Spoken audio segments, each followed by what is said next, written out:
Hello बच्चों, आज हम लोग बात करेंगे ट्रिग्नोमेट्रिक इक्वेशंस की। एक बहुत ही इंपॉर्टेंट टॉपिक है ट्रिग्नोमेट्रिक फंक्शंस में, और आपको ये बहुत ही आसानी से समझ में आएगा कि ट्रिग्नोमेट्रिक इक्वेशंस क्या होती हैं। बात शुरू करने से पहले मैं आपको छोटा सजेशन देना चाहूंगा कि इन वीडियो लेक्चर्स को आप सीरियल वाइज सीक्वेंस में देखिएगा, जिससे मैथमेटिक्स के कॉन्सेप्ट सुपर क्लियर हो जाए और आप आसानी से इसको हैंडल करें, मैथ्स इजी लगे और आपका दिल लगे मैथमेटिक्स सीखने में, और मैथमेटिकल थिंकिंग वाली अप्रोच डेवलप हो। ऐसा ना हो कि क्वेश्चन याद कर रहे हो, एक ही क्वेश्चन को 5 बार लगाएं तब वो दिमाग में बैठे, ऐसा ना हो। कॉन्सेप्चुअली सीखेंगे तो प्रैक्टिस करनी होगी, लेकिन क्लैरिटी जबरदस्त आएगी। खैर, बात को स्टार्ट करते हैं। ये रहा हमारा चैप्टर नंबर 3, जैसा बात कर रहे थे ट्रिग्नोमेट्रिक फंक्शंस। इसी के अंदर हमारा आता है ट्रिग्नोमेट्रिक इक्वेशंस। अब मैं चर्चा करूंगा बेटा कि ट्रिग्नोमेट्रिक इक्वेशंस क्या होती हैं और हम यहां कैसे इसको हैंडल करने वाले हैं। एकदम एनसीईआरटी की जो बात लिखी है उसको मैं बहुत ही आसान शब्दों में आपके सामने लेके आऊंगा।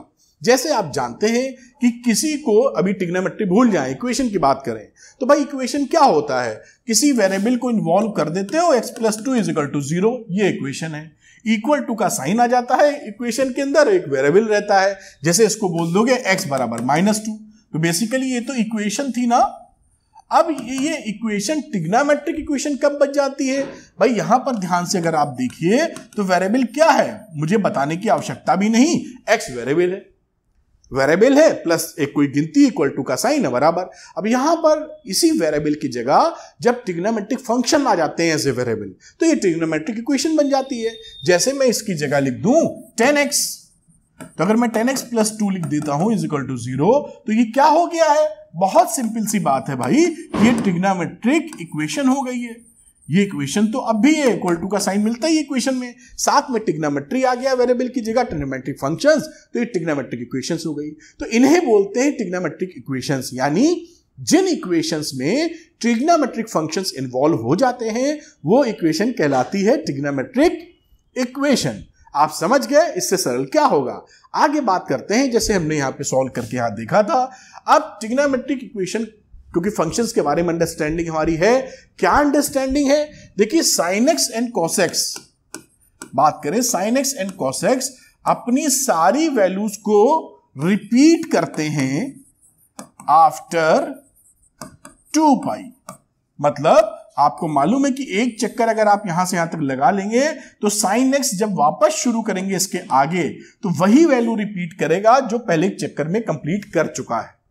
वैसे तो 2π जो पीरियड होता है, मतलब 2π के बाद तो सारे ट्रिग्नोमेट्रिक फंक्शन रिपीट करते हैं वैल्यू सारे, लेकिन 10x को ध्यान दीजिए तो भाई साहब वो 2π का इंतजार ही नहीं करता, पाई पे ही रिपीटेशन शुरू कर देता है। मतलब एक पॉइंट तो ये नोट कर लीजिए दिमाग में कि sin x cos x क्या करते हैं, 2π चलने के बाद बाकी उसके आगे चलोगे तो वैल्यूज को रिपीट करते हैं। बात करते हैं नंबर 2 10x की। तो 10x तो क्या करता है, 2π पे तो रिपीटेशन कर ही रहा है, उससे पहले ये पाई पर ही रिपीटेशन कर देता है, यानी इसका रिपीट करता अपनी वैल्यूज को, रिपीट इट्स वैल्यू आफ्टर पाई, यानी पाई इंटरवल के बाद ही, क्योंकि आप जानते हैं 10 इसमें पॉजिटिव होता है, 10 इसमें नेगेटिव होता है। ऐड शुगर टी कॉफी पढ़ रखा होगा आपने, तो यहां पर आए होंगे तो ये पॉजिटिव वैल्यू 10 के कॉन्टेक्स्ट में, ये नेगेटिव, तो पाई तक जो वैल्यू ये होल्ड करता है वही इसके आगे चलोगे तो सारी वैल्यू रिपीट करना शुरू कर देगा। इसका रिपीटेशन 2π के बाद। अब ये पाई पर रिपीट कर रहा है तो पाई के जितने भी मल्टीपल होंगे, पाई, 2π, 3π, 4π, सब पे रिपीट करता रहेगा।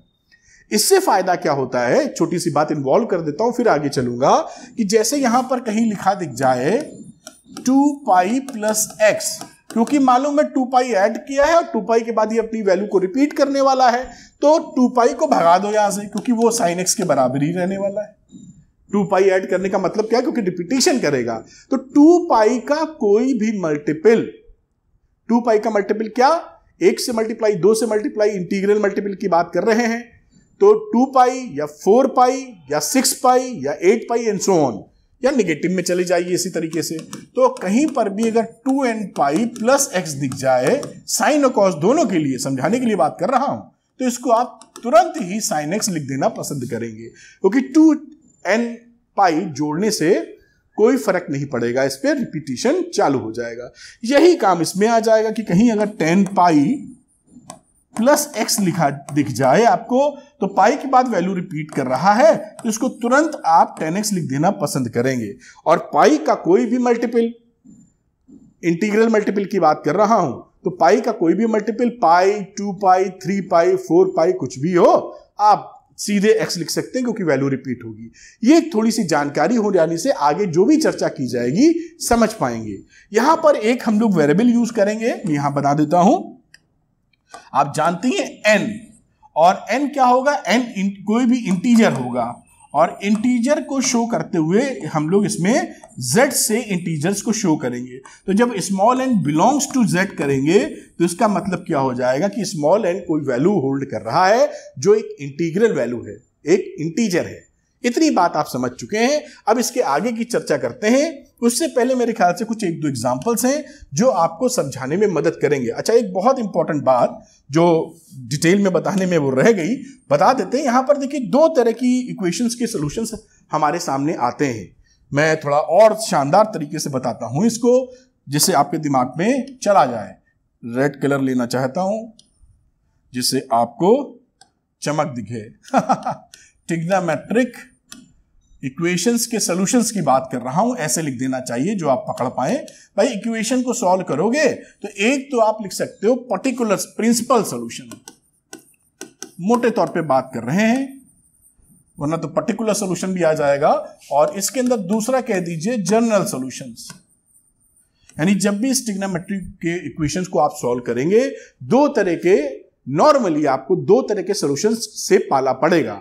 जो प्रिंसिपल सॉल्यूशन होता है उसमें जो वेरिएबल x की वैल्यू आती है वो 0 के बराबर और 2 पाई से कम रहती है। यानी पहले चक्कर में यहां 0 से स्टार्ट किए थे और बाद में 2 पाई लाओगे तो 0 से चलो और कहां तक आओ बेटा, 2 पाई तक। यानी पहले चक्कर में जो वैल्यू आती है उसको हम बोलते हैं प्रिंसिपल सॉल्यूशन में है।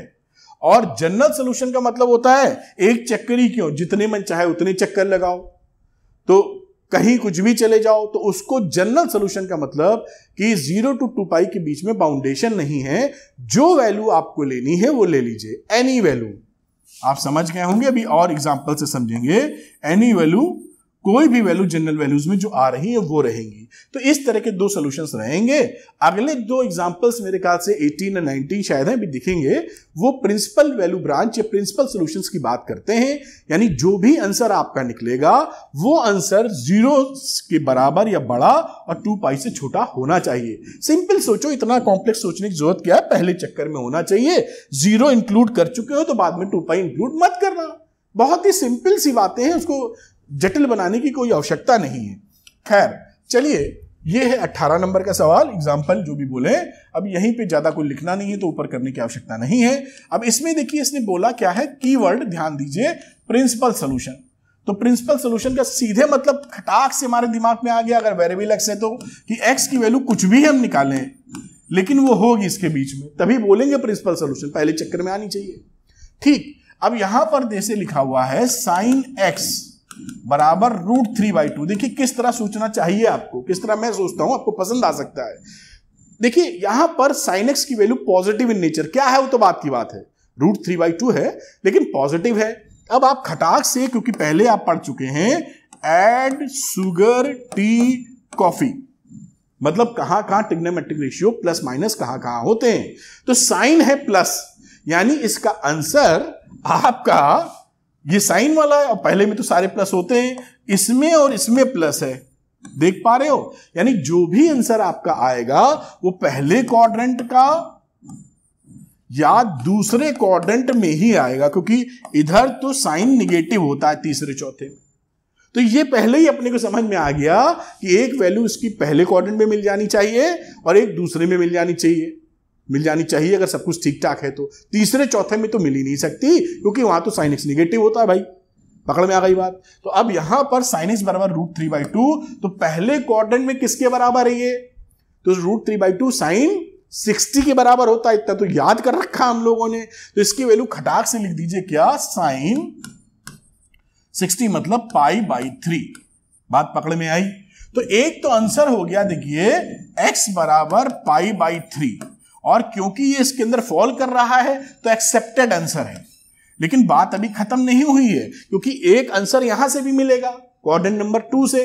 अब क्वाड्रेंट नंबर 2 में आपको पहले से मालूम है कि sine pi minus theta is equal to sine theta होता है। ये क्वाड्रेंट पकड़ने से बात देखिए कैसे इंटरलिंक्ड की हुई बातें हैं। अगर आप एक सिरा पकड़, जैसे कि एक जबरदस्ती का एग्जांपल, कभी कभी कपड़े की सिलाई कहीं से खुल जाती है, एक जबरदस्ती दे रहा हूं एग्जांपल, पता नहीं आपको पसंद भी आए कि ना आए, और आप उस धागे को खींचिए तो पूरी शर्ट ही खुल जाती है।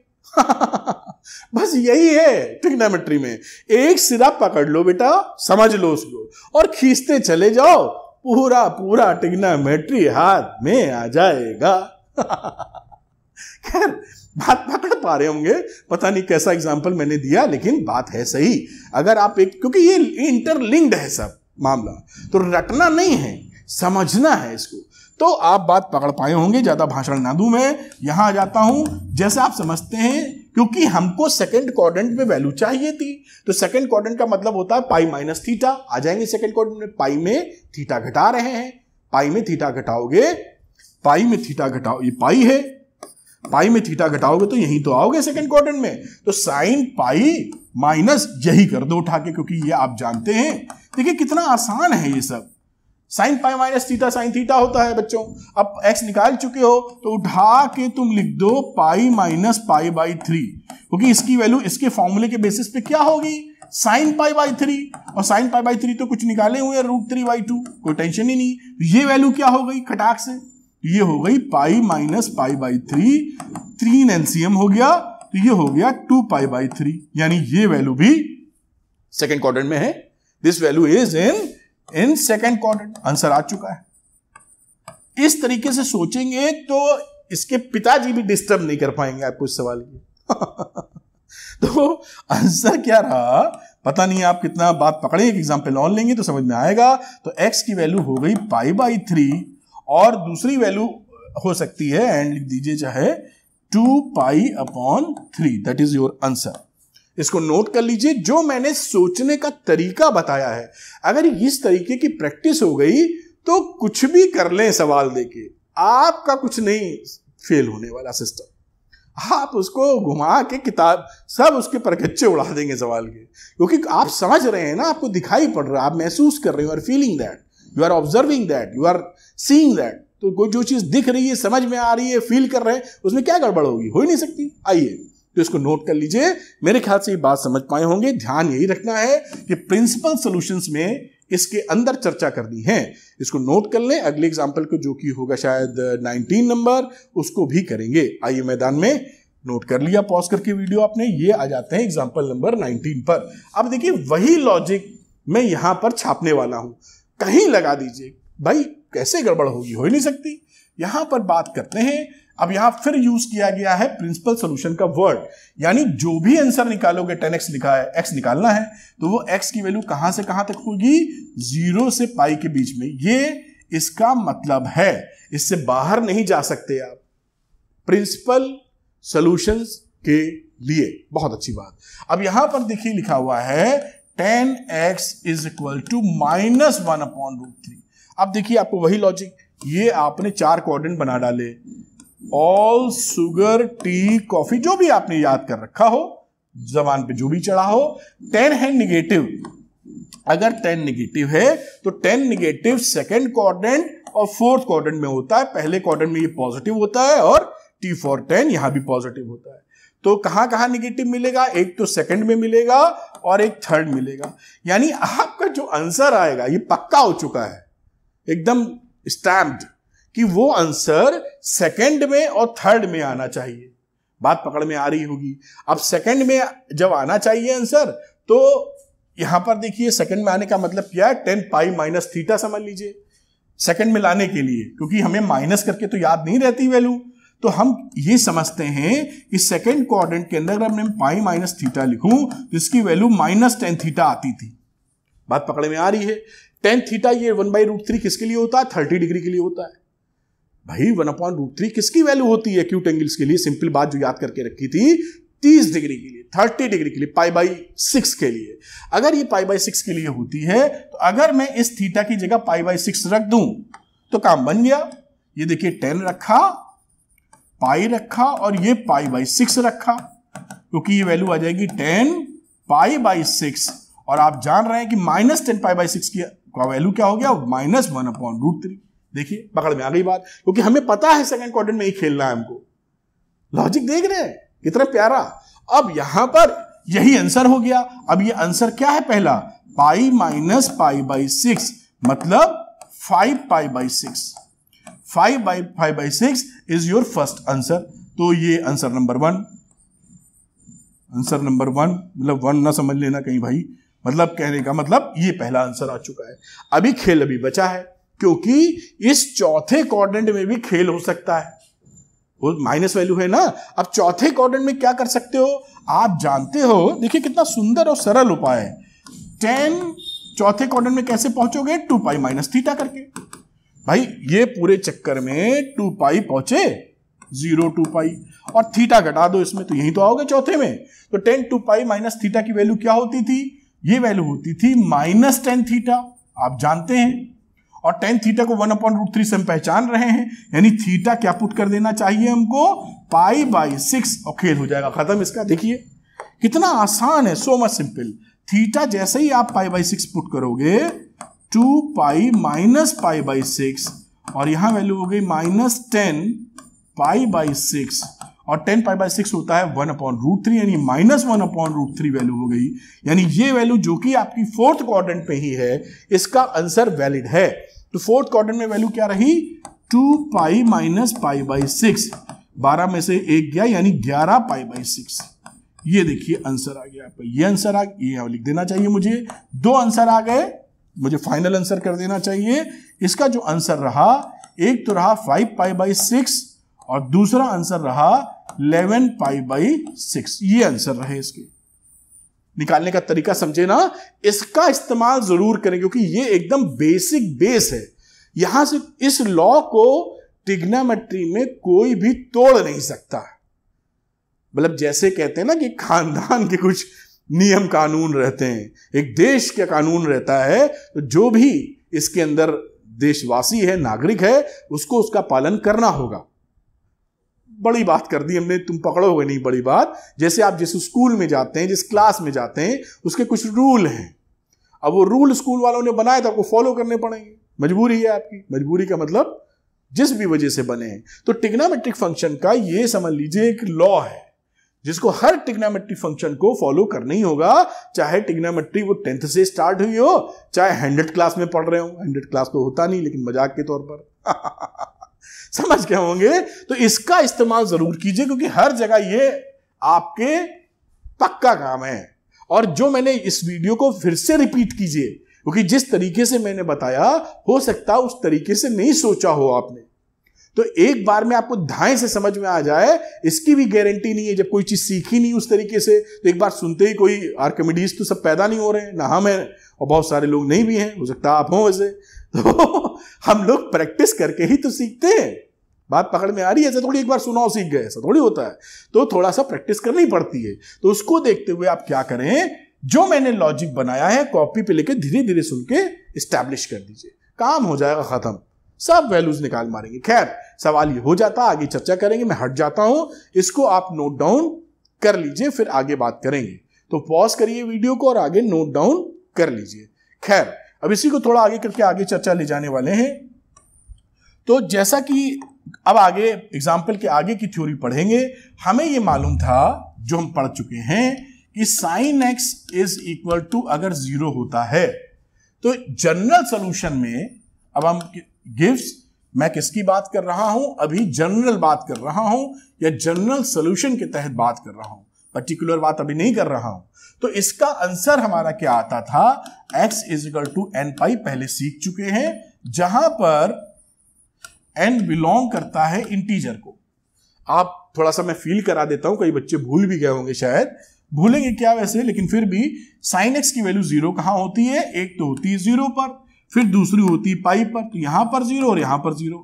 फिर आगे बढ़ोगे तो 2 पाई पे 0 मिल जाएगी, फिर इसी का मल्टीपल और ले लीजिए, तो पाई के सारे मल्टीपल जितने भी हैं ऑड इवन सब मिला के, भाई यहां क्या आएगा, पाई आएगा, फिर 3 पाई आएगा, फिर 5 पाई आएगा, ऐसे मल्टीपल आते जाएंगे चक्कर लगा लगा के, और यहाँ 0, 2 पाई, फिर 4 पाई, और फिर कितना हो गया बेटा 6 पाई, ऐसे आएगा। तो ये इवन आ रहे हैं, ये ऑड आ रहे हैं, दोनों को मिला लोगे तो इवन ऑड दोनों, यानी n पाई। तो कहीं भी sin x बराबर 0 है तो आपको क्या देता है, n pi. What is n? n इज an some integer, n belongs to integral value लिख देते हैं। ये जानते हैं आप, मैंने जबरदस्ती 1-2 लाइनें बोली जिससे याद ताजा हो जाए। आगे बात करते हैं, हमको ये भी पता है इसका इस्तेमाल होगा, इसलिए मैं लिख रहा हूं। ये क्या देता था, general value, general solution. x की वैल्यू देता था ऑड मल्टीपल, cos x बराबर 0। आपको मालूम है cos 0 कहां होता है, 90 पर 0 होता है, और फिर 3π/2 पे 0 होता है। ये इन दोनों पे 0 होता, cos की बात कर रहे हैं। अब इसी के मल्टीपल लेते चले जाओ, ऊपर ये मिलेगा 3, फिर 5, फिर 7, ये π/2, उसके बाद मिलेगा शायद, फिर चक्कर लगा के आ जाइए, तो सबको इंक्लूड करेंगे तो ऑड मल्टीपल ऑफ 1, 3, फिर 5, 7 ऐसी वैल्यू आएंगी। तो x की वैल्यू हो जाएगी ऑड मल्टीपल ऑफ π/2, जहां पर n बिलोंग करता है किसको ही, इंटीग्रल वैल्यू। ये जानकारी आपके पास पहले से थी, मैंने आपको थोड़ा सा याद दिला दिया। अब कुछ थ्योरम्स की बात करते हैं, इसके अलावा शायद मैंने हेडिंग डाली है तो उसके अंतर्गत आ जाएंगे। गुड, यहां पर आ जाते हैं। किताब के एनसीईआरटी की बेसिस पर बोला गया है थ्योरम 1, मैं लिख देता हूं जिससे कोई बच्चा किताब लेके बैठा हो तो कनेक्ट कर पाए। फॉर एनी रियल नंबर्स,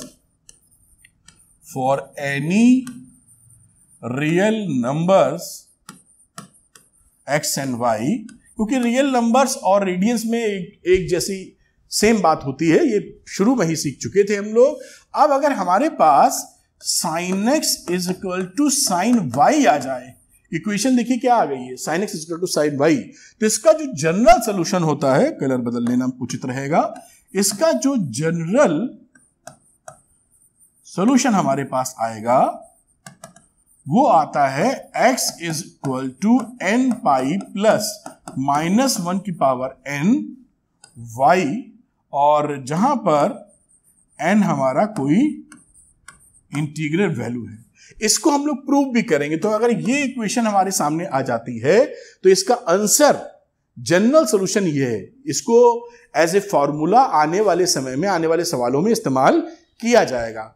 अभी के लिए हम इसको डेराइव करने वाले हैं कि आखिर ये इसका सॉल्यूशन कैसे हो गया है। आइए देख लेते हैं, बहुत ही ज्यादा आसान है, एकदम मक्खन। तो चलिए मैं इसको प्रूफ लिख देना चाहिए, मैं सॉल्यूशन लिखने वाला था तो प्रूफ कर रहा हूं एज ए थ्योरम। अगर है तो हमें गिवन है, या इफ लिख देना चाहिए, गिवन की जगह कुछ भी लिख दीजिए, आप समझते हैं इतना। क्या लिख देना चाहिए, इफ लिख दो। साइन एक्स, मतलब कहीं इक्वेशन आपको दिख जाए तो आप क्या कर सकते हैं, साइन वाई इधर ले लो, तो sine x minus sine y is equal to 0 लिख सकते हैं। बिल्कुल बढ़िया चल रहा है। अब sign C minus sine D वाला फॉर्मूला लगा देंगे।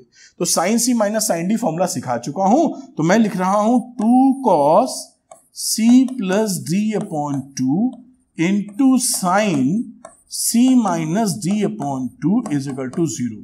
हमने क्या लिया है, फॉर्मूला लगाया है sine C minus sine D वाला। फॉर्मूले कई बार लिख चुके हैं इसलिए मैंने इसको लिखा नहीं, फॉर्मूले को इसको ऊपर करेंगे और आगे चर्चा करेंगे। अब देखिए ये जनरल सा एक इक्वेशन है, दिस इक्वल टू 0, तो या ये 0 होगा या ये 0 होगा।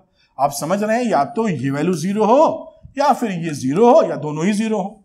अगर ये 0 होती है, कलर बदल लेना उचित रहेगा, अगर ये 0 होती है cos x plus y upon 2 is equal to 0 लिख दीजिए, और sine x minus y upon 2 must be 0। भाई इन दोनों में कोई वैल्यू 0 होनी चाहिए। अब आगे की चर्चा करते हैं हम लोग यहां देखते हुए।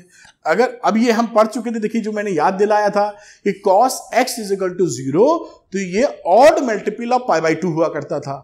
अब ये पूरा x समझ लो, यानी ये जो चक्कर है ये किसके बराबर होना चाहिए, x प्लस वाई अपॉन 2। आपको याद है ना, अभी हमने शुरू जो की थी बात कि cos x बराबर अगर 0 हो तो x की value 2n plus 1 into π/2, odd multiple of π/2 के बराबर होती थी। मैंने याद दिलाया था भी इसी वजह से, क्योंकि ये इसमें इस्तेमाल होगा। अब यहां लिख दीजिए odd multiple 2n plus 1 into π/2 के बराबर ये होने वाला है। और बात पकड़ में आई होगी। और इसी तरीके से यहां की बात की जाए तो साइन का आप देख रहे थे जो कि n पाई के बराबर हो जाएगा, तो x माइनस वाई अपॉन 2 किसके बराबर होगा, n पाई, जहां पर n क्या है, n है कोई भी इंटीजर। ये भी मैंने याद दिलाया था आपको, उम्मीद होगी अभी 5 मिनट पहले कि साइन x बराबर 0 कहीं दिख जाए तो x की वैल्यू n पाई लिखना बेटा, इसी का इस्तेमाल किया है। ये पूरा इस समय क्या है, x समझ लो, तो ये कहानी हो गई। बिल्कुल आसानी से आप समझ पा रहे हैं। आगे बात करता हूं, अगर ये वैल्यू मिल गई तो इस 2 से 2 उड़ा दो, तो x क्या बचा, 2n plus 1 into pi minus y, दिखाई पड़ रहा होगा आपको, देखिए 2n प्लस 1 पाई माइनस वाई।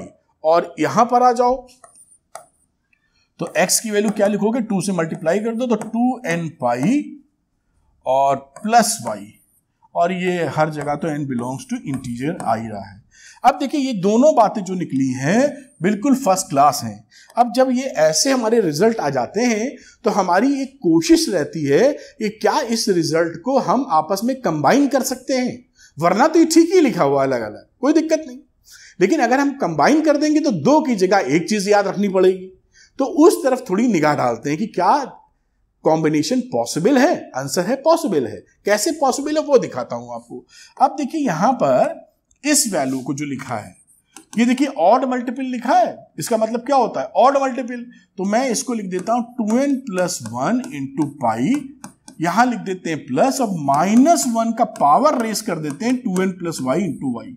अब क्योंकि ये 2n प्लस 1 वाई, समझना मेरी बात, ये एक ऑड नंबर है। अगर हमारा n इंटीजर बिलोंग करता है तो 2n प्लस 1 क्या नंबर है, ऑड। और जब -1 का कोई भी पावर ऑड लगाओगे, जैसे 1 लगाए तो -1 आएगा, 3 लगाए, 2 नहीं लगा सकते हो, इवन है, तो कोई भी ऑड पावर लगाओगे तो रिजल्ट क्या मिलने वाला है, -1। तो इस -1 को मैंने -1 की पावर 2n प्लस 1 चढ़ा दिया।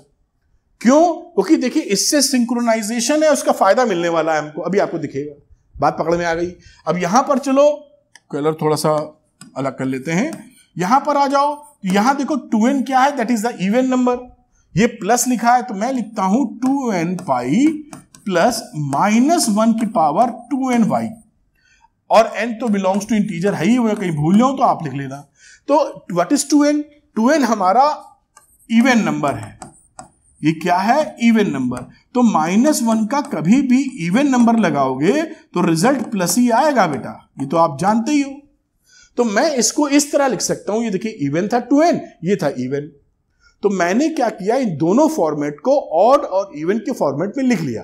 तो देखिए बच्चों यहां ऑड इवन के फॉर्म में लिख लिया, यानी ये नंबर देखिए ऑड है, मैं इसको थोड़ा, ये नंबर देखिए ऑड है और ये नंबर हमारे पास इवन है।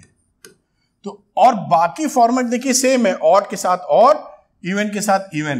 तो जब ऑड और इवन दोनों इंक्लूड कर लिए जाते हैं तो 1 2 3 4 5 बन जाता है, 1 3 5 ऑड, 2 4 6 इवन।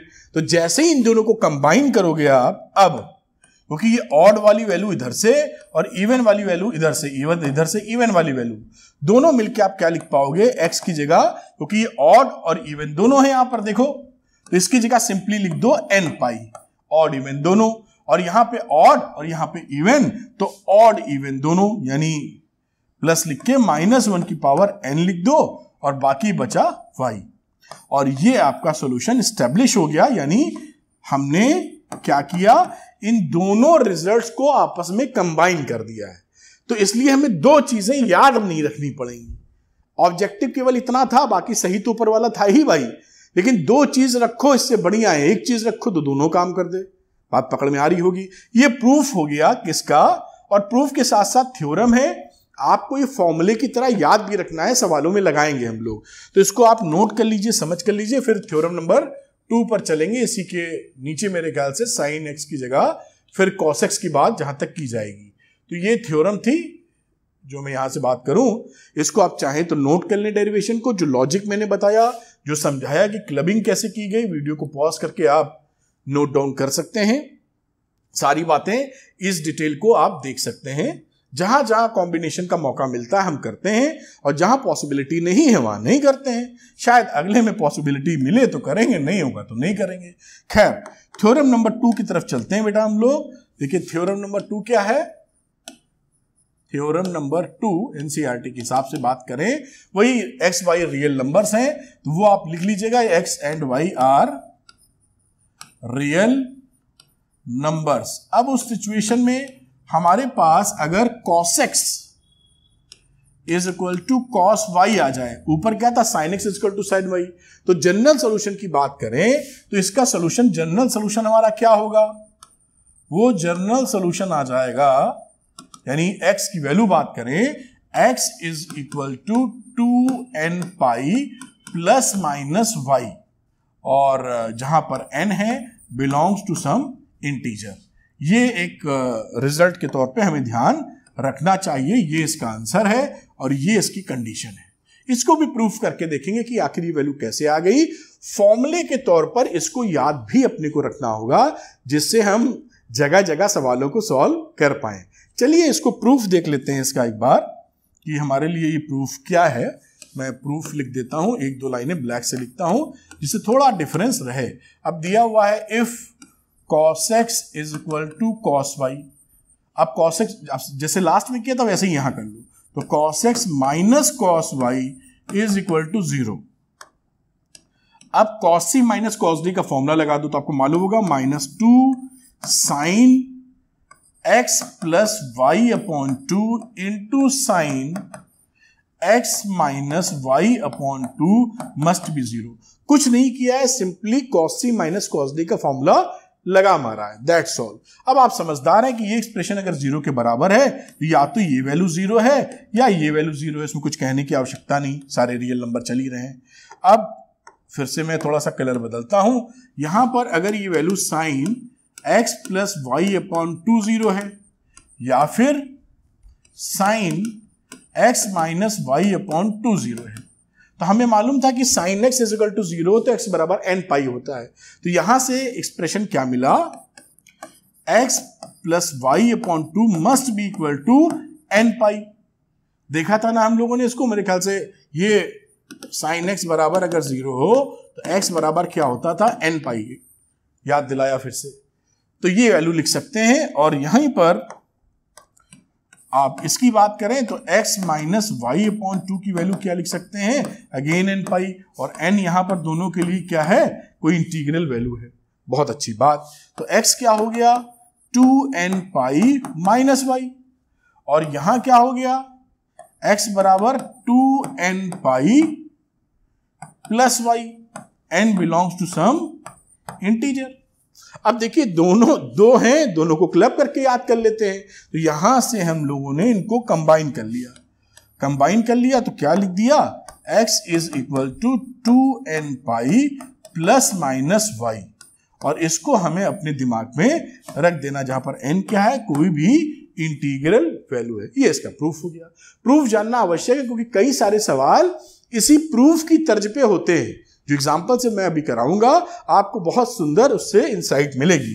खैर इसको नोट कर लीजिए, फिर अगली थ्योरम होगी 10x के कॉन्टेक्स्ट में, तो वो भी हम लोग डिस्कस करेंगे। इसको आप वीडियो पॉज करके नोट कर सकते हैं, अंडरस्टैंडिंग ले सकते हैं पूरी। और ये थोड़ा सा मैं ऊपर लेके आता हूं, ये वीडियो आप पॉज करें और चाहें तो इसको नोट डाउन कर लें।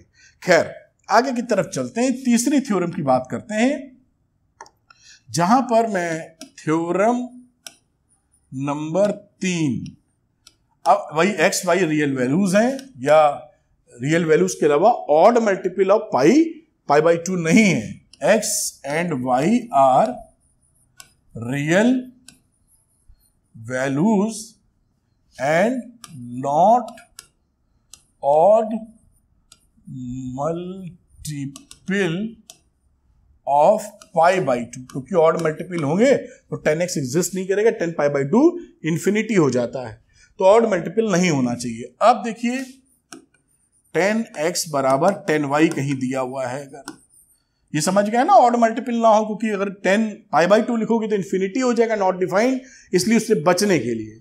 अब इसका सोल्यूशन क्या मिलता है, जनरल सोल्यूशन, मैं यहां ब्लैक कलर से लिख दूं, तो इसका जो जनरल सोल्यूशन हमें मिलेगा वो मिलेगा x is equal to n pi plus y, जहां पर n बिलोंग कर रहा है कोई भी इंटीजर। तो इसको हमें दिमाग में रखना होगा। ये कंडीशन अगर है तो जनरल सॉल्यूशन आएगा x is equal to n pi plus y. कैसे आता है अभी इसको हम लोग सॉल्व करके देखते हैं। खैर चलिए चलते हैं प्रूफ की तौर पर।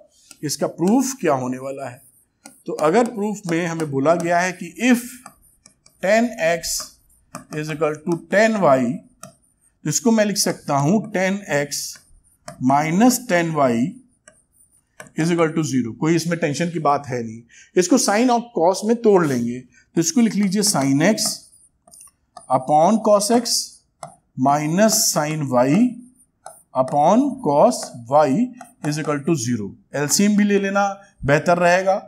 तो एलसीएम अगर मैं ले लेता हूं तो नीचे लिखोगे cos x into cos y, ऊपर वैल्यू आ जाएगी sine x into cos y minus cos x into sine Y.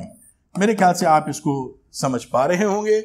अब देखिए ऊपर वाला जो फॉर्मेट है ये फॉर्मूला खुद ही है।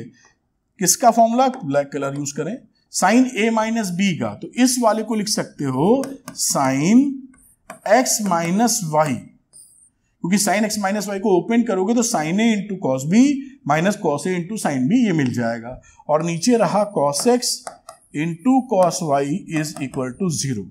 अब इस दिशा में अगर ये एक्सप्रेशन 0 के बराबर है तो डिनोमिनेटर से तो मतलब है नहीं, न्यूमिनेटर 0 होना चाहिए। इसका मतलब क्या रहा, हमारा साइन x माइनस वाई की वैल्यू 0 होनी चाहिए। अब इसका मतलब क्या रहा, साइन x बराबर 0 यानी n पाई के बराबर होना चाहिए, यानी x माइनस वाई की वैल्यू हमारी n पाई के बराबर होनी चाहिए, जहां पर n हमारा कोई इंटीग्रल वैल्यू होल्ड करता है। तो x की वैल्यू हो गई n पाई प्लस वाई, यही रिजल्ट लाना था। और ये हमारा कोई भी n जो है इंटीग्रल वैल्यू को बिलोंग करता है। तो इसको भी नोट कर लीजिए आप, ये थ्योरम्स हैं, फॉर्मूले हैं। आगे इन थ्योरम्स और फॉर्मूले का इस्तेमाल हम लोग बराबर करने वाले हैं। तो यहां मैं रोक देता हूं, इसका आप स्क्रीनशॉट ले सकते हैं या इसको नोट कर सकते हैं। समझ में आना चाहिए क्योंकि इसकी वर्किंग या डेरिवेशन भी इंपॉर्टेंट है। कई सवाल इसके डेरिवेशन जैसे ही सॉल्व किए जाते हैं। तो मेरे ख्याल से आप ये समझ गए होंगे। चलते हैं अगले एग्जाम्पल पर, और एग्जाम्पल में जब क्वेश्चन सॉल्व करूंगा तो और क्लैरिटी आपको मिलेगी। मैं इस वीडियो को तोड़ नहीं रहा हूं, क्योंकि एक सीक्वेंस में कोई पढ़ने वाला बच्चा अगर देख रहा होगा तो पूरी बात सीख लेगा कि सवाल को कैसे करना है। इस पे आते हैं हम लोग, और जैसे यहां पर देखिए लिखा हुआ है फाइंड द सॉल्यूशन, तो यहां आपको प्रिंसिपल सॉल्यूशन नहीं लिखा है, तो बाउंडेशन नहीं है एक्स पर, एक्स कोई वैल्यू होल्ड कर सकता है। समझ में आ रही होगी मेरे ख्याल से बात। अब अगर ये किस सॉल्यूशन का जिक्र कर रहा है, मतलब जनरल सॉल्यूशन, क्योंकि इसने कोई बाउंडेशन नहीं दी है। ठीक है, अब हम देखते हैं। देखिए साइन x बराबर माइनस √3/2, तो ये किसके बराबर हो सकता है। आप चाहें तो वो जो मैं फंडा इस्तेमाल करता हूं, ऑल शुगर टी कॉफी। अब यहां पर साइन x की वैल्यू निगेटिव है, पहले और दूसरे क्वाड्रेंट में तो ये होता है पॉजिटिव, तीसरे और चौथे में निगेटिव होती है। तो थर्ड क्वाड्रेंट में ये वैल्यू आने वाली है। और हम जानते हैं कि निगेटिव आने का मतलब कि साइन पाई प्लस थीटा अगर लिख दिया जाए, आपको मालूम होगा। देखिए थर्ड क्वाड्रेंट में अगर पहुंचना है तो मैं अगर यहां लिख दूं साइन पाई प्लस थीटा, तो थर्ड क्वाड्रेंट में पहुंच जाऊंगा और इसकी वैल्यू माइनस साइन थीटा हो जाएगी। तो माइनस आ गया, थीटा एक्यूट एंगल हमारा हो गया। तो √3/2 किसकी वैल्यू होती है, √3/2 60 डिग्री की वैल्यू होती है, साइन 60 की। तो अगर मैं 60 थीटा पुट कर दूं यहां पर, मतलब अगर मैं रेडियंस की बात करूं π/3, तो मैं ये अचीव कर लूंगा जो ये चाह रहे हैं। जैसे मैं दिखाता हूं आपको, यहां देखिए, अगर मैं यहां लिख दूं, यही समझ लो, साइन लिखा, पाई लिखा और π/3 रख दिया थीटा की जगह, तो माइनस साइन π/3 लिखोगे, साइन 60 यानी माइनस √3/2, यानी माइनस √3/2 को साइन पाई प्लस π/3 लिखा जा सकता है।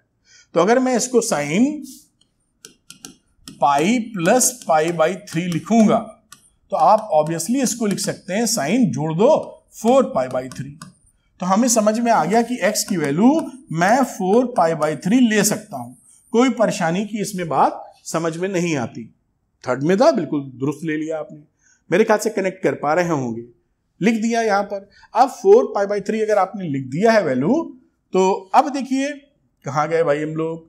हाँ, बस फॉर्मूला लगा दीजिए। अब हमें पता था फॉर्मूले की या थ्योरम के बेसिस पर कि कहीं पर अगर हमारे यहां if sin x is equal to sin y होता तो हम वैल्यू क्या लिखते, x is equal to n plus -1 की पावर n इंटू वाई, जहां n बिलोंग करता है इंटीजर। ये थ्योरम या फॉर्मूला था। यहां पर x निकल चुका है और ये sin x बराबर sin y आ चुका। ये देखिए sin x और इसको sin y समझ लो। जनरल वैल्यू लिख रहे हैं इसलिए इसको तुरंत नहीं पकड़ रहे हैं, जनरल वैल्यू लिखनी है ना, तो एक ही वैल्यू थोड़ी होगी, वो तो बहुत सारे चक्कर मारेगी वैल्यू। तो इसको देखते हुए answer x is equal to 4π/3 नहीं लिखेंगे, ये मत समझ जाना, ये एक पर्टिकुलर वैल्यू है ये। अब ये वैल्यू आ गई sin x बराबर sin y। मैं एक बार लिख दूं जैसे किसी तरह का कोई कंफ्यूजन उठ नहीं पाए। तो sin x बराबर वो लिखा sin 4π/3 लिख दिया। अब ये कुछ ऐसी सिचुएशन है sin x बराबर sin y, तो इसका आंसर क्या हो जाएगा, x is equal to n pi plus -1 की पावर n, और y की जगह लिख सकते हैं 4π/3, जहां पर n बिलोंग करता है कोई इंटीग्रल वैल्यू। ये देखिए आंसर आ गया। अब यहां पर एक बात और ध्यान रखिएगा, आंसर है बिल्कुल करेक्ट आंसर है। अब ये जो 4π/3 लिखी है, यहां पर आप जो ये वैल्यू सेटिस्फाई करती है, भाई 4π/3 में 2π जोड़ दोगे तो एक और वैल्यू मिल जाएगी, 4π जोड़ दोगे तो एक और वैल्यू मिल जाएगी। तो आपके सामने मैं आपको लिख के ही दिखाता हूं, यहां इस वैल्यू में अगर आप कोई और वैल्यू भी डाल देंगे, जैसे कि मैं लिख दूं यहां 4π/3 में अगर मैं 2π जोड़ दूं बेटा, तो 6 4 10 π/3 आ जाएगा। समझाने के लिए बता रहा हूं भाई, 2π जोड़ दिया, 6 4 10 π/3। तो मैं यहां पर x की जगह, मतलब इस वाले फॉर्मेट में अगर मैं sin x बराबर sin 10π/3 लिख देता तो भी तो ये करेक्ट ही होता, क्योंकि इसकी वैल्यू तो -√3/2 ही आती। भाई इसकी जो वैल्यू है, इसकी वैल्यू -√3/2 ही आती, क्योंकि 2π जोड़ा कोई फर्क नहीं पड़ेगा। और आप अगर आंसर लिख देते इसका, ये x बराबर n प्लस -1 की पावर n, और ये ले लेते 10π/3, ऐसे लिख देते हैं आंसर, तो आप देखेंगे कि अपरेंटली या देखने में तो ये आंसर इससे अलग लगता है, लेकिन जो वैल्यूज ये निकालेगा n की वैल्यू डिफरेंट डिफरेंट पुट करके, 0 1 2 3 -1 -2 -3 कोई भी इंटीग्रल वैल्यू रखने पर वही आंसर ये निकालेगा। बोथ इज एब्सोल्युटली सेम, ये ध्यान रखना, विचलित नहीं होना कि आपने आंसर देखा किताब से नहीं मिला, किसी किताब से घबरा गए, मेरा गलत हो गया। देखो कि वो वैल्यूज क्या निकाल रहा है किताब का आंसर, और आपकी वैल्यूज क्या निकाल रही हैं। अगर दोनों की वैल्यू सेम निकल रही हैं तो ये जो एट ए ग्लांस या अपेरेंटली आपको दिखता है वो सच नहीं है, सच है थोड़ा डिटेल गहराई में जाने पर। बात पकड़ में आ गई क्या? इस बात का ध्यान रखिएगा। बाकी ये आंसर बिल्कुल सही है, कोई ये लिख देगा तो ये भी आंसर सही है, बस देखने में अलग है। जब n की वैल्यू पुट करनी शुरू करेंगे 0 1 2 3 4 5 या -1 -2 -3 वगैरह वगैरह, तो जो जो आंसर्स आते चले जाएंगे वो दोनों में वही एंगल्स मिलेंगे। उम्मीद है आप इस बात को समझ पाए होंगे। आप एग्जाम्पल को नोट कर सकते हैं। अगला एग्जाम्पल इसके बाद हम लोग करेंगे। एग्जाम्पल नंबर 20 था, ये रहा 20। वीडियो को पॉज कर लें बेटा और इसको कर लें, फिर 21 को इसके बाद करेंगे। ये थोड़ा सा यहां तक ले जाते हैं, ये आपका पॉज करके नोट कर लिया होगा। चलते हैं हम लोग एग्जाम्पल नंबर 21 पे। आइए, तो ये रहा एग्जाम्पल नंबर 21। अब इसमें देखिए क्या वैल्यू दे रखी है, सॉल्व लिखा cos x is equal to half. अब इसके सॉल्यूशन के तौर पे बहुत आराम से आप लिख सकते हैं। अब क्योंकि पॉजिटिव हम लोगों ने याद कर रखा है तो हाफ की वैल्यू होती है cos 60 के बराबर। तो ज्यादा मैं झाम नहीं मचा रहा हूं वो, क्योंकि वो झाम है नहीं बेसिकली, बस जहां आपकी प्रैक्टिस हो जाए। कोई किसी भी चीज की जब प्रैक्टिस हो जाती है तो वो आपका सबकॉन्शियस माइंड अपने आप कराता है। जैसे स्कूल आप अपने अभी तो नहीं जा रहे हैं, लेकिन जब खुले होते होंगे, आप साल दर साल स्कूल वही जाते हैं जिस भी स्कूल में पढ़ते हैं, तो रास्ते में ध्यान नहीं देना पड़ता। आपकी साइकिल, स्कूटर, स्कूटी, मोटरसाइकिल जिस भी तरीके से जाते हैं वो अपने आप मुड़ती चली जाती है, क्योंकि वो पैटर्न दिमाग में आ जाता है, वो आपको करना नहीं पड़ता। खैर वापस आते हैं। तो cos x बराबर cos पाई बाई 3 पे चले गए, ये समझ में आ रहा है cos 60 की वैल्यू होती है। अब आपको ये पता ही था कि अगर इफ cos x बराबर cos y, फॉर्मूला या थ्योरम जो भी बोले, तो x की वैल्यू लिखते थे 2n pi plus minus y, जहां n बिलोंग करता है इंटीजर। बस इसी का इस्तेमाल कर लेंगे, यहां सिंपली लिख देंगे x is equal to 2n pi plus minus pi by 3, जहां पर where n belongs to some integer. बस आंसर हो गया, इससे ज्यादा कुछ इसमें बताया नहीं जा सकता, करवाया नहीं जा सकता। खैर, एग्जाम्पल नंबर 21 नोट कर लीजिए। चलते एग्जाम्पल नंबर 22 पर। ये रहा, देखिए एग्जाम्पल नंबर 22, इसको भी करेंगे। अब देखिए यहां पर ये एक इंटरेस्टिंग और इंपॉर्टेंट सवाल है, मैं यहां वेरी इंपॉर्टेंट लिख देता हूं, क्योंकि बहुत बच्चे जब प्रैक्टिस थोड़ी कम किए रहते हैं इस माइनस को हैंडल नहीं कर पाते।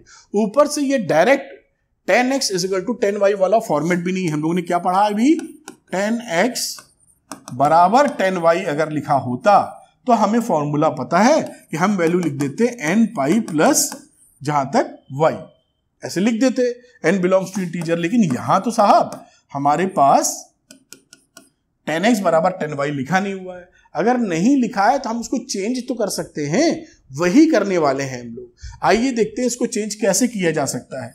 ये लिखा 10 2x is equal to minus cot x plus pi. अब यहां पर अगर आप ध्यान दीजिए, अगर मैं कहीं पर लिख दूं 10 की जगह मैं कॉट यूज करता हूं तो ज्यादा बेहतर समझ में आएगा। मैं यहां पर अगर वैल्यू लिख दूं cot pi by 2 plus x, ठीक, तो इसकी वैल्यू क्या हो जाती है, मुझे 10 लिखना चाहिए था, फिर आप फंस जाएंगे भी। Cot pi by 2 plus x लिख दूं तो इसकी वैल्यू हो जाएगी माइनस 10x। और कहीं मैं दोनों ही लिख देता हूं, जैसे कहीं से कंफ्यूजन ना रहे, पाई बाई 2x लिख दूंगा तो माइनस कॉट एक्स वैल्यू आ जाएगी। इसको हम लोग समझेंगे, बाकी दोनों बातें ट्रू हैं। ये देखिए रिजल्ट आ रहा है माइनस कॉट एक्स, तो ये माइनस कॉट एक्स जैसा ही तो है, तो इसमें अगर मैं पाई बाई 2 जोड़ दूं तो ये यही रिजल्ट के बराबर हो जाएगा। कितना आसान है ये। यानी इसको मैं इधर लिख देता हूं 10 2x बराबर minus cot x plus pi by 3 में मैं अगर 10, ध्यान दीजिएगा प्यार से, pi by 2 plus x plus pi by 3, एक ब्रैकेट और लगा देता हूं, ऐसे लिख दूं तो क्या गड़बड़ है, कोई गड़बड़ ही नहीं है। कहीं है गड़बड़, क्योंकि 10 पाई बाई 2 प्लस थीटा क्या होता है, minus cos theta, cot theta. इसी माइनस कॉट थीटा को ये पूरा थीटा ले लिया है, या एक्स बोलो थीटा बोलो, जो भी भाषा आप यूज करना चाहो, थीटा बोलो एक्स बोलो, और यही पूरा थीटा देखिए यहां पर ये छपा हुआ है। तो pi by 2 plus theta minus cot theta आ गया 10x बराबर 10y। कहां दिक्कत है, देखो यही तो चाहिए था, पहुंच गए। अगर आप पहुंच गए हैं तो थ्योरम लगा दो। मैं इसको चेंज करता हूं और थ्योरम लगा देता हूं, मतलब अब हमारे सामने सिचुएशन क्या है, 10 2x इज इक्वल टू 10, और इसको लिखा जा सकता है, आप इसको जोड़ लीजिए, कोई टेंशन तो है नहीं, लिख दिया। तो पाई बाई 2 और पाई बाई 3 जोड़ लीजिए तो एलसीएम हो जाएगा 6, 5 पाई बाई 6 आ जाएगा प्लस एक्स। मेरे ख्याल से आप समझ पाए होंगे। इसी को सम करके ये लिखा है, कंफ्यूज होने की आवश्यकता किसी कीमत पर नहीं है। अब ये 10x is equal to 10y, इस फॉर्मूले का इस्तेमाल करिए और ये वैल्यू क्या बन जाएगी, खैर मैं इसी में लिख देता हूं 2x is equal to n pi plus y, और y कितना है 5 पाई बाई 6 प्लस x। ये आपका y था, जहां n बिलोंग करता है कोई इंटीग्रल वैल्यू। बात समझ में आती है। अब यहां पर देखिए x डिवाइड करने की बात ही नहीं है कि x इधर पड़ा हुआ, एक x इधर आएगा, तो x की वैल्यू कितनी हो जाएगी, n pi plus 5 pi by 6, और जहां पर n बिलोंग करता है किसी इंटीजर को, दैट इज योर आंसर। ये क्या है, जनरल सॉल्यूशन। जनरल सॉल्यूशन का मतलब ही क्या होगा कि n की इंटीग्रल वैल्यूज रखते चले जाइए और बहुत सारे आंसर्स, इनफाइनाइट आंसर्स आपके हाथ में आ जाएंगे। तो ये एग्जांपल नंबर 20 था। मैंने कहा मुझे उम्मीद है कि मैंने बहुत ही बेहतर तरीके से आपको समझाया है। चलते हैं एग्जांपल नंबर 23 के ऊपर बेटा। तो ये रहा एग्जांपल नंबर 23। इसको देखते हैं हम लोग, क्या इसमें ये पूछ रहे हैं वो करना है, वही हमें जनरल सॉल्यूशन ही चाहिए। तो यहां पर देखिए sin 2x minus sine 4x plus sine 6x is equal to 0 लिखा है। यहां पर हम sin c plus sin d वाला फॉर्मूला लगाएंगे और ऐसा लगाएंगे जिससे हमें कॉम्प्लेक्सिटी कम से कम हो।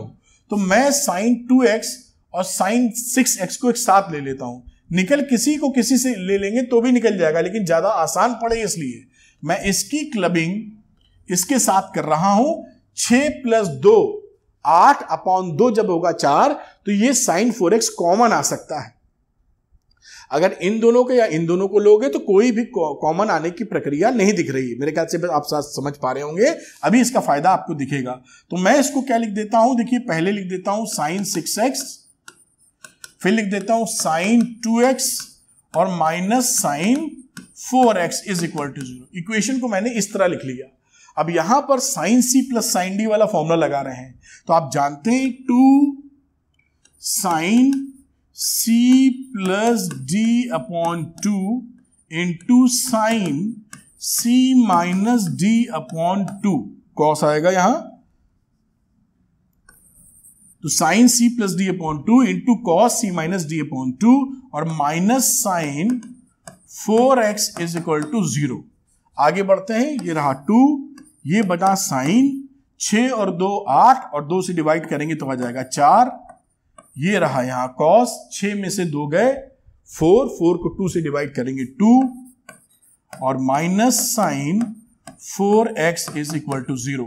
इन दोनों में देखिए यही फायदा मिला कि साइन 4x हमारा अब कॉमन आ गया, तो ये वैल्यू बनी 2 cos 2x minus 1 is equal to 0। देखिए ये अगर हम लोग यहां पर इन दोनों की क्लबिंग ना करते तो हमारा साइन 4x कॉमन नहीं आता, सवाल की कॉम्प्लेक्सिटी बढ़ती है हमारी।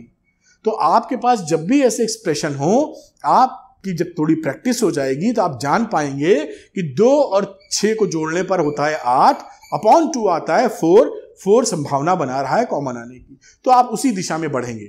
थोड़ी प्रैक्टिस लगेगी यहां पर, वरना हमेशा दिमाग में कहेगा कि इसमें क्यों नहीं लगा दिया, क्योंकि इसको लगाने पर हमें यह अचीव होता कम दिख रहा है कि कॉमन आ पाएगा उसमें। उम्मीद है आप बात पकड़ पा रहे होंगे, कोशिश आप उस तरह से भी कर सकते हैं। अब यहां पे बात समझते हैं आगे। ये 2 का मल्टीप्लिकेशन है 0, तो या तो ये वैल्यू 0 है या ये वैल्यू 0 है। इसको देखते हुए मैं लिख देता हूं साइन 4x की वैल्यू 0 है या फिर 2 cos 2x minus 1 is equal to 0 है। इन दोनों ही सिस्टम को, अगर दोनों ही पॉइंट को समझें तो यहां पे लिखा जा सकता है साइन x बराबर 0, तो ये n पाई के बराबर होता है, तो ये दे देगा हमें 4x is equal to n pi. और यहां पर हमें क्या वैल्यू मिलेगी, ये मिलेगी यहां पर cos 2x बराबर हाफ। अभी ये थोड़ी सी वर्किंग और मांग रहा है। अब मैं यहां पर लिख देता हूं cos 2x is equal to, क्योंकि cos x is equal to cos y का पैटर्न बनेगा, तो मैं cos π/3 लिख देता हूं। cos 60 डिग्री की वैल्यू हाफ हुआ करती है, बात पकड़ में आ रही होगी आपके। तो अब ये क्या है, cos x is equal to cos y, तो थ्योरम के हिसाब से क्या लिखोगे, 2x is equal to 2n pi plus minus अभी जो पढ़ी है π/3। n तो इंटीजर को बिलोंग ही कर रहा है।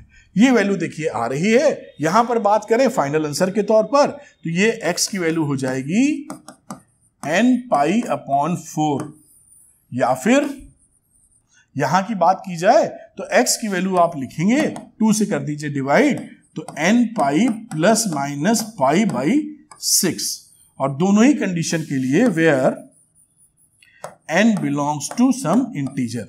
तो ये आपका आंसर आ गया। इन दोनों को क्लब नहीं कर पाएंगे। हमेशा ये नहीं सोच के नहीं चलना कि क्लबिंग पॉसिबल या कॉम्बिनेशन पॉसिबल है। जहां संभव है वहां ठीक है, जहां नहीं है वहां कोई बात नहीं। तो इसको भी एग्जाम्पल नंबर मेरे ख्याल से 22 था या कौन सा था, 23, इसको आप नोट कर लीजिए। फिर आगे बात करते हैं। 24 भी है जो कि बहुत ही महत्वपूर्ण है आपके एग्जामिनेशन के लिए। इसको नोट कर लिया आपने, ये यहां तक ऐसे नोट किया जा सकता है। तो 24 भी करेंगे जो काफी इंपॉर्टेंट है, और एग्जाम्पल्स में अंतिम एग्जाम्पल आएगा। तो चलिए करते हैं एग्जाम्पल नंबर 24।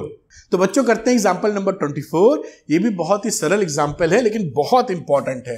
मैं 2 बार वेरी वेरी इंपॉर्टेंट लिखता हूं। आपके एग्जामिनेशन में अक्सर ये सवाल आता है, क्योंकि ये भी क्वाड्रेटिक इक्वेशन शायद बना सकता है, अभी आपको दिखेगा।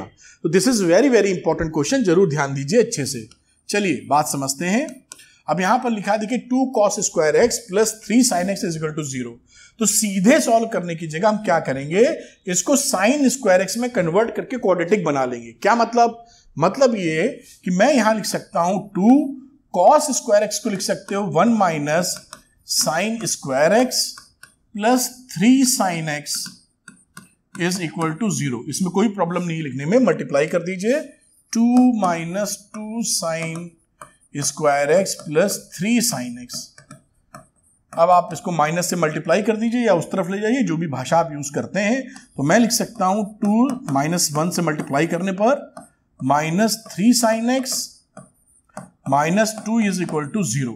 देखिए ये हमारे पास एक इक्वेशन आ गई, 2 sine square x minus 3 sine x minus 2 is equal to 0। ये क्वाड्रेटिक इन साइन एक्स है, इसको पहचानिए, इसके फैक्टर करेंगे अभी भी। Quadratic equation in sine x है, इतना कुछ डरने की जरूरत नहीं है, जैसे एक्स होता है वैसे साइन एक्स है, ऐसा समझ लो। और क्या, अब इसके फैक्टर कर लेते हैं। तो जब इसके फैक्टर करोगे, अच्छा फैक्टर भी आपको सरल तरीके से करके दिखा देता हूं। अब फैक्टर करने के लिए क्या करो, पुट कर दो यहां पर साइन एक्स बराबर, जैसे आपको एकदम आसान लगे, कैपिटल एक्स।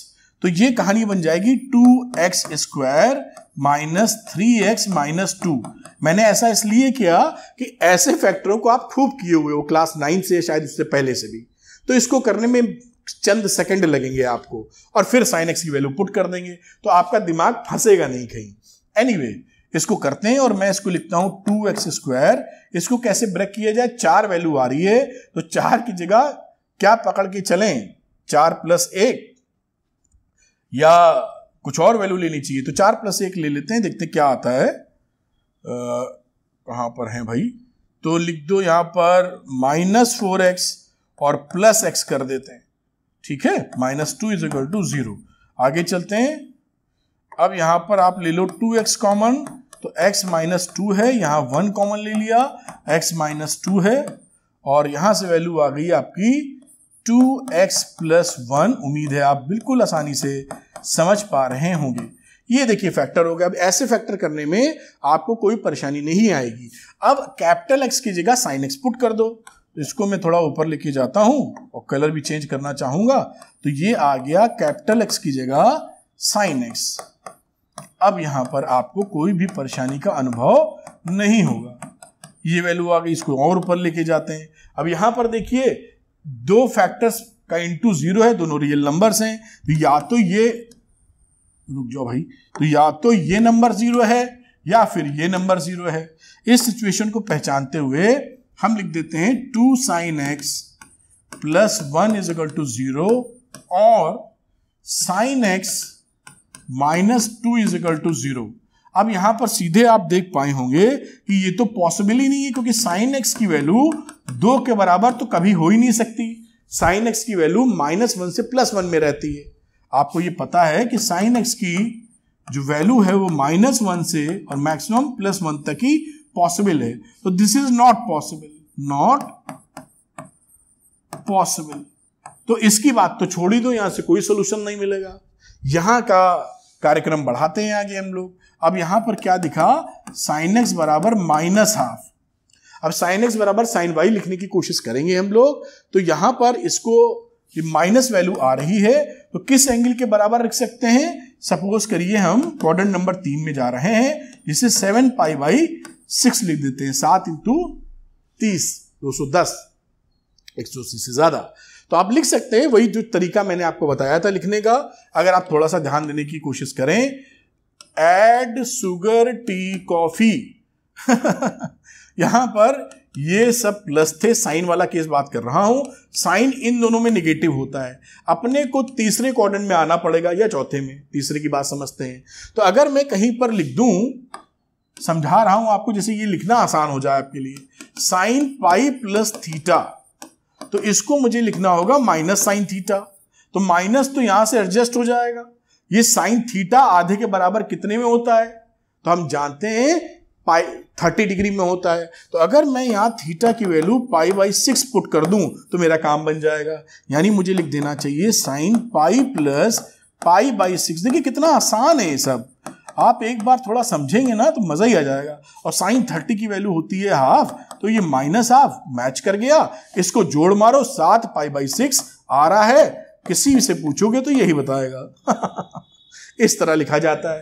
तो इस तरह जहां आप 2, 4, 10 बार प्रैक्टिस करेंगे, एकदम आपको लगेगा अरे यार ये तो लिखने की भी जरूरत नहीं है आपको, जैसे मैंने लिख दिया था आप भी लिख देंगे, उसमें क्या है।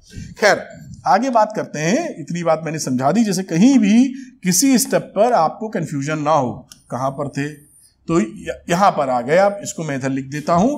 अब आ चुके हो sin x बराबर sin 7π/6 पर। अब आपको फॉर्मूला पता ही है कि sin x बराबर sin y अगर हो, थोड़ा सा ऊपर और ले जाएंगे, ये थ्योरम के नाते आपको पता है कि sin x की वैल्यू अगर sin y के बराबर आपकी होती है तो x को लिखते हो n π प्लस -1 की पावर n इंटू वाई, जहां n बिलोंग करता है इंटीजर को। ये आपको थ्योरम से या फॉर्मूले के रूप में मालूम है।